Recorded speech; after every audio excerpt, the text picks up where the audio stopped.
अडानी साहब literally war पे चल रहे हैं आज के दिन। सबसे पहले अडानी साहब अनाउंस करते हैं अभी तक का सबसे बड़ा एफपीओ 20,000 करोड़ का। करंट मार्केट प्राइस से 10% नीचे ये एफपीओ अनाउंस होता है। एफपीओ ओपन होने से जस्ट पहले एक शॉर्ट सेलर फर्म जिसका नाम है एडनबर्ग, वो कंप्लीट नेगेटिव रिपोर्ट। अभी तक हमें जितने भी नेगेटिव पॉइंट्स पता थे अडानी ग्रुप से रिलेटेड, वो सारे के सारे पॉइंट्स को हाईलाइट करते हुए बताती है कि भैया हमने तो भर भर के अडानी के स्टॉक को शॉर्ट कर दिया है और यहां पे अडानी के स्टॉक 80 से 90% टूटने की गुंजाइश है। जैसे ही अनाउंस होता है ऑब्वियसली अडानी का स्टॉक प्राइस टूटना स्टार्ट होता है और एफपीओ क्लोज होने से पहले ही अडानी का प्राइस एफपीओ प्राइस के नीचे जा चुका होता है। मतलब ये ऑलमोस्ट सर्टन होता है कि एफपीओ नहीं भर सकता या कोई भी इसको सब्सक्राइब नहीं करेगा। 2 दिन तक कोई भी सब्सक्राइब नहीं करता और अचानक से अबू धाबी की एक फर्म आती है जो पूरा का पूरा एफपीओ को सब्सक्राइब करने में हेल्प कर देती है और ये एफपीओ ओवर सब्सक्राइब हो जाता है। इसमें 2 बात बड़ी इंटरेस्टिंग है। सबसे पहले ऑब्वियसली शक जाने वाला है इस अबू धाबी की फर्म के ऊपर कि भैया इसमें क्या रिलेशन है। देखिए रिलेशन जो भी हो, आई एम वेरी श्योर आप और हम सब समझ गए हैं और धीरे धीरे ये सबके सामने भी आ जाएगा। पर सेकेंड पॉइंट मुद्दे की बात यह है कि भैया इंडिया अगर एक चीज में माना जाए, स्पेशली अडानी साहब को माना जाए, वो तो एक चीज के एक्सपर्ट है। उस चीज को हम कहते हैं जो आप और हम भी घर पे बहुत यूज करते हैं, जिसे हम कहते हैं जुगाड़ टेक्नोलॉजी। मतलब किस तरीके से जुगाड़ किया है इन्होंने एफपीओ में, देख के मजा आ गया। सही था गलत था वो मैं आपके ऊपर छोड़ूंगा, आप डिसाइड कीजिए कि ये सही हुआ गलत हुआ, ये डिसीजन आपका हुआ, पर मजा बहुत आया देखने में, ये मैं जरूर कह सकता हूं। और हां, अगर आपको याद हो तो 1980s में धीरू भाई अंबानी के साथ भी ऐसा हुआ था। Rather 1982 was the exact time जिस समय सारे के सारे बियर कार्टेल स्पेशली वहां पे मन्नू मानक पड़ गया था बिहाइंड रिलायंस और वो रिलायंस को शॉर्ट करने लग गए थे। 180 रुपीज से रिलायंस टूटते टूटते 120 रुपीज पे आ गया था। बहुत बुरी हालत हो गई थी रिलायंस के स्टॉक की।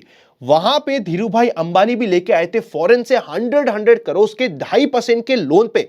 मतलब सिर्फ 2.5% का इंटरेस्ट पे करना है और परपेचुअल लोन है, लाइफ लॉन्ग का लोन लेके आते हैं फॉरेन की फर्म से, जिसकी वजह से वो खुद अपने स्टॉक्स को बाय करते हैं और कंप्लीट जो रिलायंस में टूट रहा होता है वो बढ़ना स्टार्ट हो जाता है और जितने भी शॉर्ट सेलर होते हैं उन्हें उल्टा सौदा देना पड़ता है, बल्कि बहुत बुरी हालत में एग्जिट करना पड़ता है बड़ी मुश्किल से।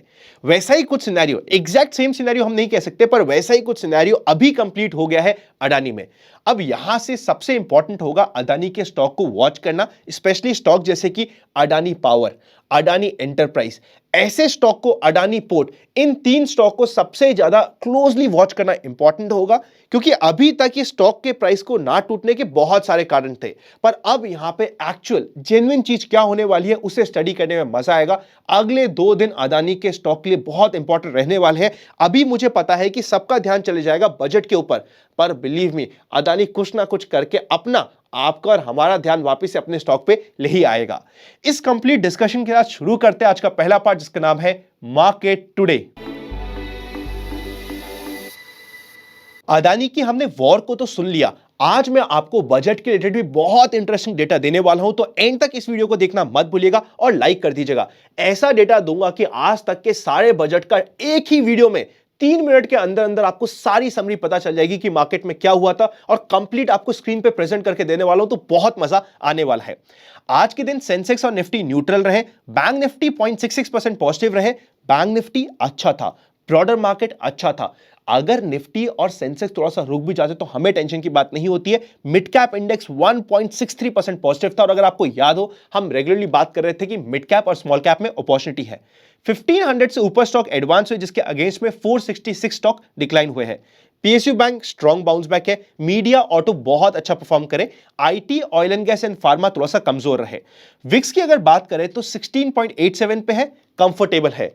बजट के दिन स्पेशली देखा जाता है कि विक्स पहले, मतलब आप समझ लीजिए 9 बजे से लेके 11 बजे तक थोड़ा सा ऊपर रहता है और उसके बाद ड्रास्टिकली रिड्यूस होने के चांसेस रहते हैं। इसीलिए ऑप्शंस के प्रीमियम भी 12 बजे के बाद बहुत ड्रास्टिकली रिड्यूस हो जाते हैं, क्योंकि जो इनहेरेंट रिस्क होती है बजट की वो खत्म होने लग जाती है। निफ्टी की बात करें तो ओपनिंग हुई थी 7,731 पे, लो बनता है 7,500 के ऊपर, हाई बनता है 7,700 के आसपास का। अच्छा दिन था। अगर हम निफ्टी की बात करें तो ज्यादा एक्शन नहीं था, पर स्टॉक स्पेसिफिक काफी एक्शन मिल चुका था। अब चलते हैं नेक्स्ट सेक्शन पे। उससे पहले अगर अभी तक आपने मेंबरशिप को ज्वाइन नहीं किया है तो ज्वाइन बटन आपको मिल जाएगा। अब आपको समझ आ रहा होगा लास्ट वीक के बेसिस पे कि मेंबरशिप में आपको क्या मिलता है। क्लियर कट हमने डिस्कशन किया था और अब आप देख रहे हो कि एक्चुअली मार्केट में क्या हो रहा है। आई होप अगर आप मेंबर्स हैं तो अपने वो वीडियो देख लिया होगा, अगर नहीं देखा तो ऊपर आई बटन पे मिल जाएगा। चलिए चलते हैं फाइनल सेक्शन पे जिसका नाम है एक्सपेक्टेशंस फ्रॉम टुमारोज मार्केट। अब आ चुका है आपके सामने कंप्लीट 2010 से लेके अभी तक के सारे बजट का पूरा डेटा। आप यहां पे बहुत प्यार से चेकआउट करिएगा। पिछले 15 बजट का अगर हम एवरेज निकालें तो 0.26% का निकल के आता है। इनमें से अगर हम सबसे ज्यादा पॉजिटिव दिन की बात करें तो 1 फेब 2021 का दिन था, जहां पे एक ही दिन पे मार्केट 4.74% बढ़ा था। वैसे मुझे ये दिन बहुत अच्छे से याद है क्योंकि हमने अपनी एनिवर्सरी को थोड़ा सा एक्सटेंड किया था और मैं यहाँ पे एनिवर्सरी बना रहा था और मार्केट बढ़ रहा था और मुझे बड़ा दुख हो रहा था इस दिन पे। ये था वो दिन। इसके अलावा अगर हम 2022 की बात करें तो 1.37% पॉजिटिव रहा था। अगर हम सबसे बड़े नेगेटिव दिन की बात करें तो क्योंकि फरवरी में हमारे कोविड वाला भी सिनेरियो था और काफी सारी दिक्कतें आ रही थी, तो उस समय में 1 फेब 2020 में नेगेटिव 2.5% का रहा था बजट वाले दिन।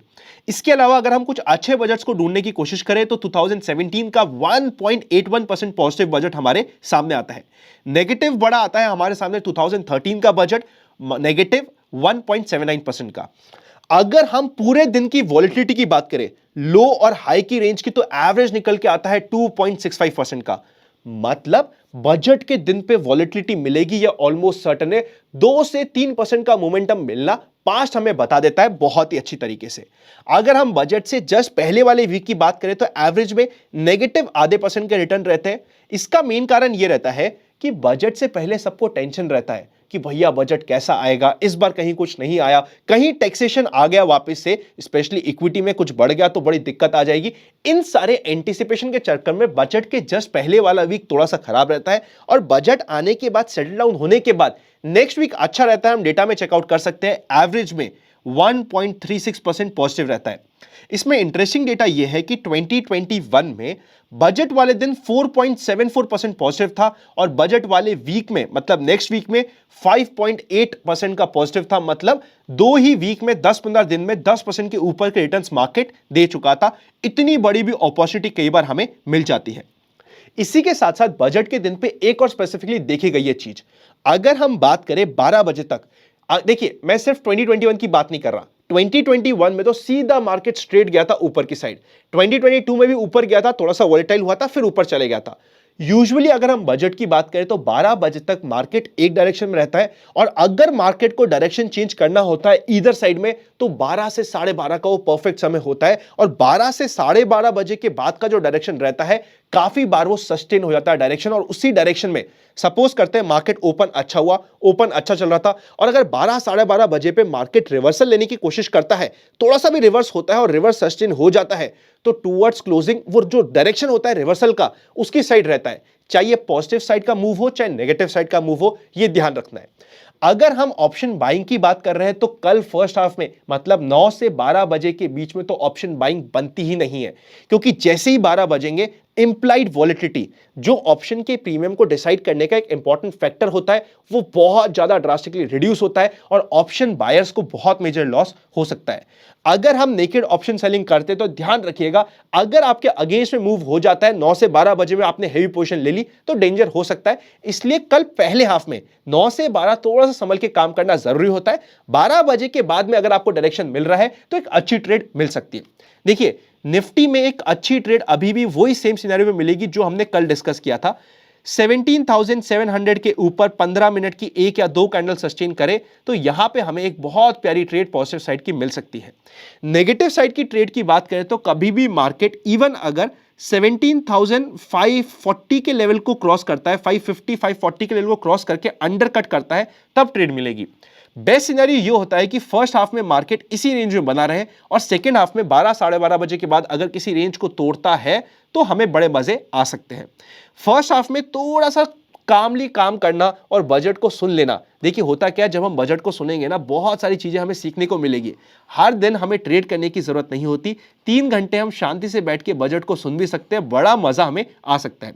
अगर 12 बजे के बाद इवन अगर मार्केट 17,600 को अंडरकट करता है तब भी छोटे से स्टॉप लॉस से काम किया जा सकता है।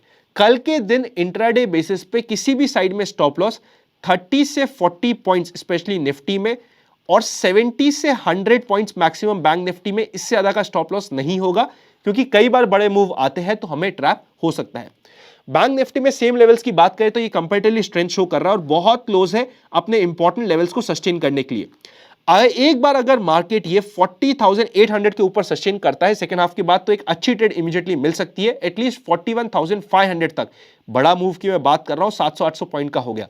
और नीचे की साइड कभी भी 40,200 का लेवल टूटता है स्पेशली 12 बजे के बाद, तो ध्यान रहेगा 9 से 12 हमारा रफली वेट एंड वॉच का पीरियड हो चुका होगा। अगर आपने अभी तक मेंबरशिप ज्वाइन नहीं करी तो ज्वाइन बटन आपको मिल जाएगा सब्सक्राइब के पास में। सब्सक्राइब आई होप आपने कर ही लिया होगा। आप आराम से मेंबरशिप भी ज्वाइन कर सकते हो और लास्ट वीक वाला वीडियो, मतलब जो अभी 2 दिन पहले वीडियो आया, उससे जरूर देख लीजिएगा, बहुत मजा आ जाएगा। आज मैं स्टॉक्स डिस्कस नहीं कर रहा हूं क्योंकि आज के दिन निफ्टी और बैंक निफ्टी पे ज्यादा ध्यान देना जरूरी है। बाकी स्टॉक की लिस्ट जो हम रेगुलरली डिस्कस करते हैं वही मेन फोकस में रहेंगे। अगर हमें स्मॉल केस की बात करनी है तो टॉप 250 स्मॉल केस अगर मार्केट में डिप आता है तो बहुत प्यारा हो जाता है। उसका भी लिंक आपके लिए मैं डिस्क्रिप्शन में रख दूंगा। Happy learning and I will see you very soon.